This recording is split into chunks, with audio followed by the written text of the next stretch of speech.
doim sokin yuradigan, ko'pincha o'zini emotsiyalarini ko'rsatmaydigan, ko'p tinglashni yaxshi ko'radigan insonlarni, ularni qo'rqoq, ularni zaif deb o'ylamang.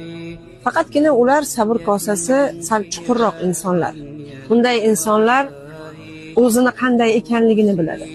Bunday insonlar sabr kosasi to'lganidan keyin ularni orqasidan keladigan, ya'ni ular qila oladigan yomonliklarni kuchini bilishadi.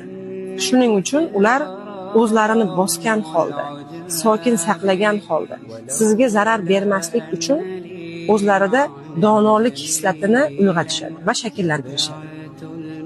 Lekin agar bunday insonlarni asab tolalari bilan ko'p o'ynab qo'ysangiz, ularni orqasidan keladigan to'foniga chidashga tayyor bo'ling.